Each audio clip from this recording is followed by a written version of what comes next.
most on the lands on Lagos Island, Ibejuleki inclusive, are swampy and waterlogged. But should we be scared about building houses on a swampy or a waterlogged land? This is what we'll be talking about today, and I have with me architect Anthony Edobo to do justice to this discussion. I remain Patrick, your Lagos Realtor. Welcome to this platform where we'll discuss topical issues affecting real estate in Lagos and in Nigeria in general. Like our videos, subscribe to our channel, and turn on the notification button so that you'll get informed each time we drop content on this channel. When we come back, we'll be discussing this in full details.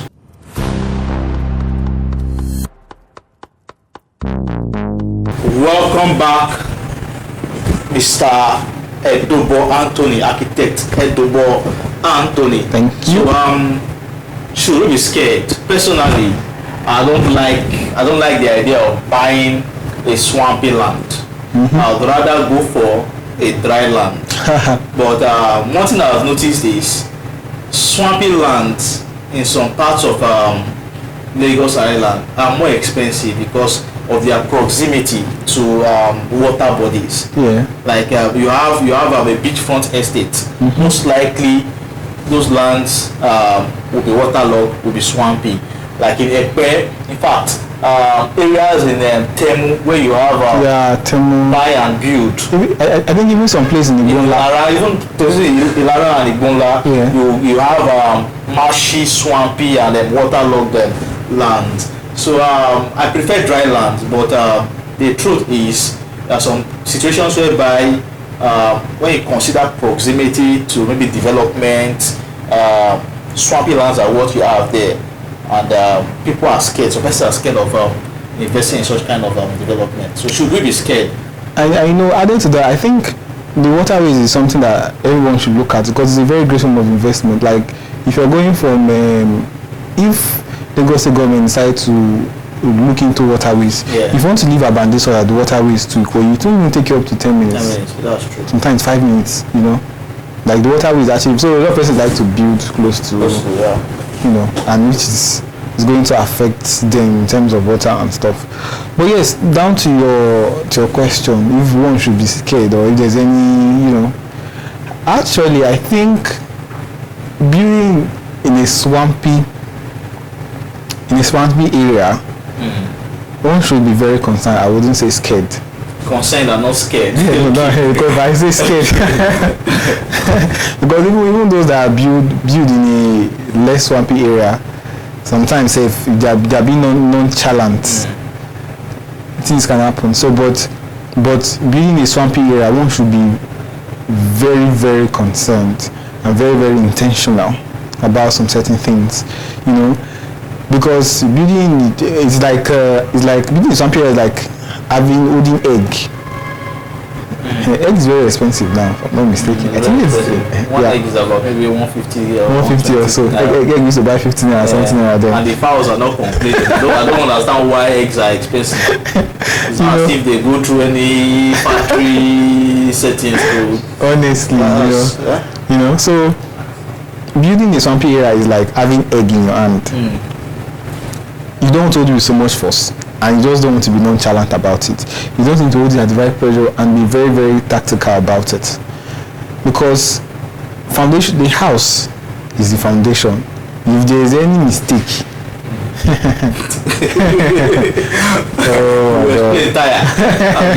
in fact, your money will explain tire. You know, it's better that I'm not saying anything like that should happen. It's better something that happens on the window or the roof where you can see than foundation. If it happens on the foundation, you spend times 10 to recover it back. You know, and when you're doing anything in some area, you have just two options for foundation. Either you're doing a pile, or you're doing a raft foundation. But either of the two, you must feel sand. So the first thing is to feel. So once you feel, either do natural compartment or you do the artificial one. That's the one where you use that machine, the compacting machine, and you compact it. The natural ones that you leave it then for a longer time. And filling sand is not cheap. It's very expensive. You understand? but it's worth it anyways. Some persons do natural compounding because it's more solidified. So when they leave it to cake and solidify, they now come and ram it, which makes it extra strong. But whichever, whether you do the natural one or you do the artificial one, it's actually very good. But you need to just be very careful because based on the height of foundation. Now, I'm very technical about this. If you're doing the foundation, the minimum you can go is 1.2 to 1.5 meters inside the ground. Inside the ground. If I use the comparison, it's like a marine board. The length of a marine board, not the width now, the length should go inside the ground. Okay. You understand? So sometimes you have some persons who do, that's the minimum, like when the land is not so swampy. Some persons even use 3, 4. Some persons use 5, depending on how high the building is. Okay. Because there's this principle, the height of the foundation is usually 1/3 of the total height of the building. You understand? So in a situation whereby we're not using the 1/3 height of the building, the type of foundation we use are usually different. The foundation, the reinforcement, and the materials, the proportion we use are usually very different. So it's very delicate because you cannot afford to make mistake. One of the corrections for, especially for pile, all the corrections for rafts is underpinning. In comparison, now probably your foundation is 1.5 meters or let's say 2 meters, which is almost the height of a door. Some foundation can be as high as that. Imagine the foundation of the building is height of a door, 2 meters. Yeah? And then that foundation fails, probably because the reinforcement they didn't do equal spacing. And then it sagged. It breaks. Probably the pile, the spacing, or the carpenter did not properly tight there's this material we use. If you can't use marine board now to hold the column, the pile onto the ground, these other materials, it's rubber material, but it's very strong. Now it wasn't properly fitted, and then the concrete that was being poured inside comes out, because once that water in concrete that enters the foundation, it comes out, it reduces it by, I think, 10 to 15%.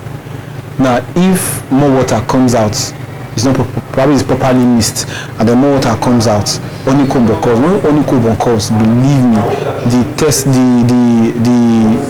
doggedness of that foundation has been reduced by 40%.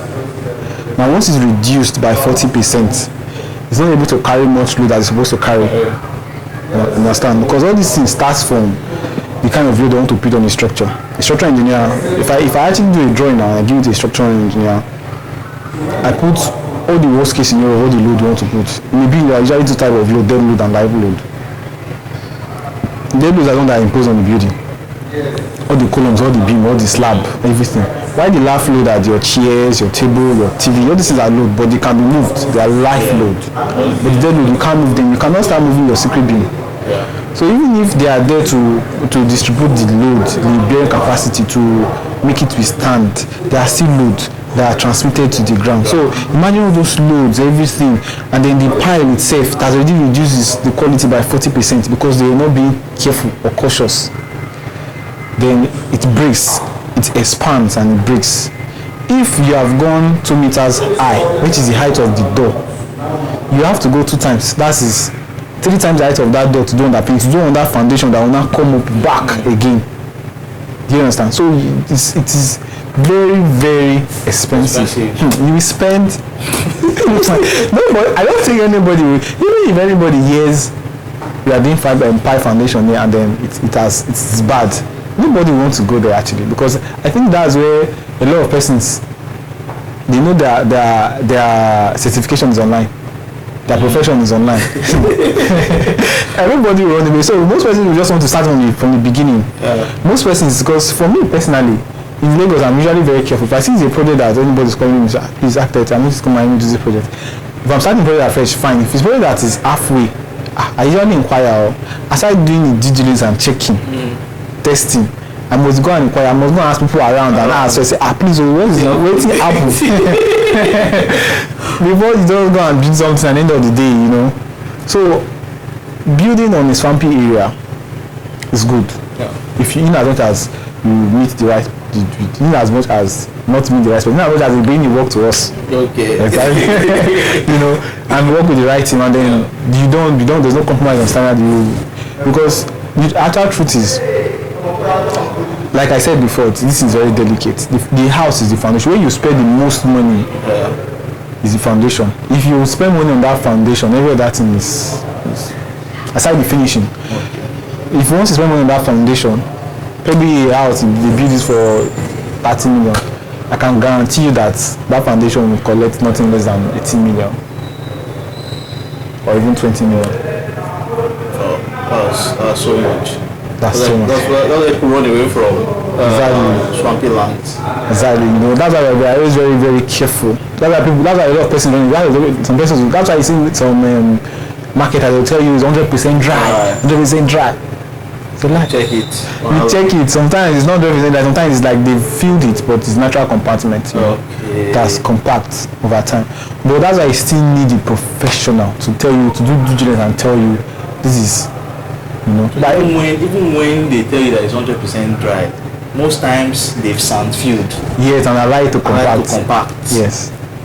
It's crazy. So you must do that soil test. Yeah, you must. It's very, very compulsory. Although it's in some areas, in places like Ekpe, there are a lot of dry land. Normal dry land. Is mostly rocky.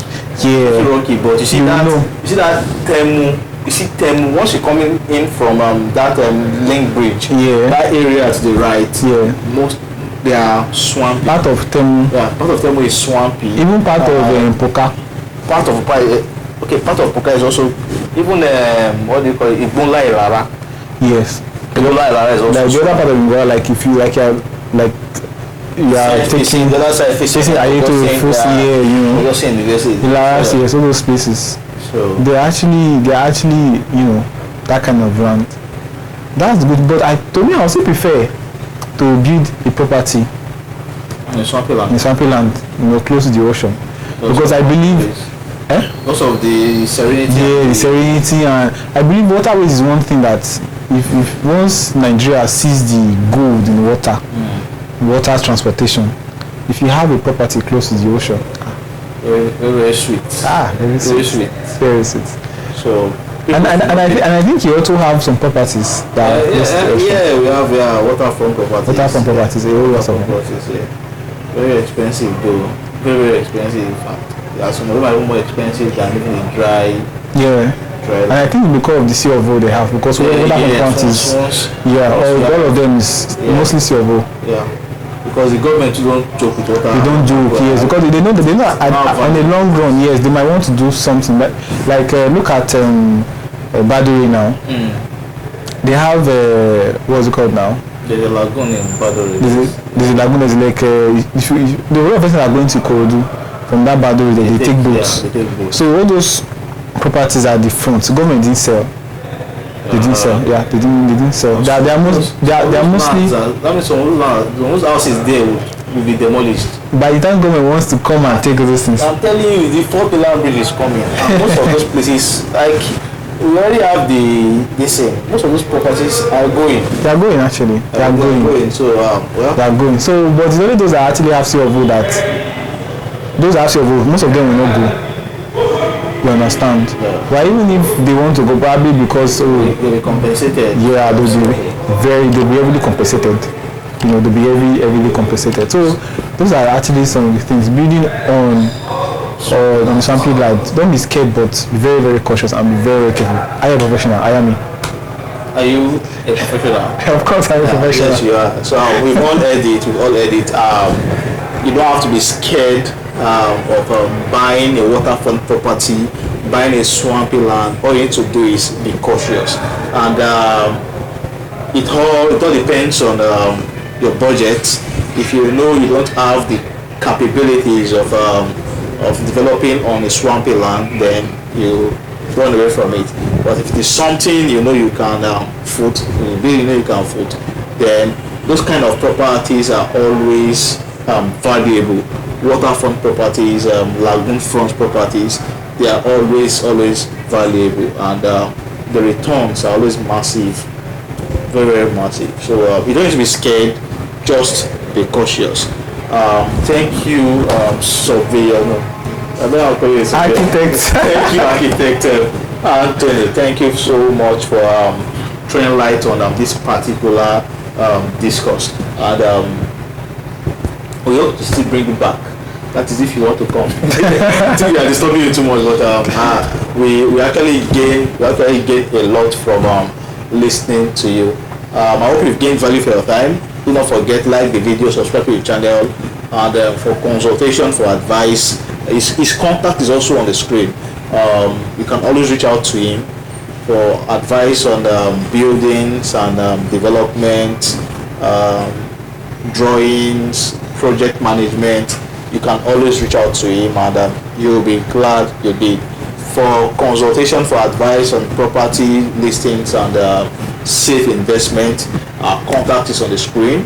WhatsApp description is in the WhatsApp link is in the description below. Reach out to us and you'll be glad you did. Don't forget, stay safe and be peaceful.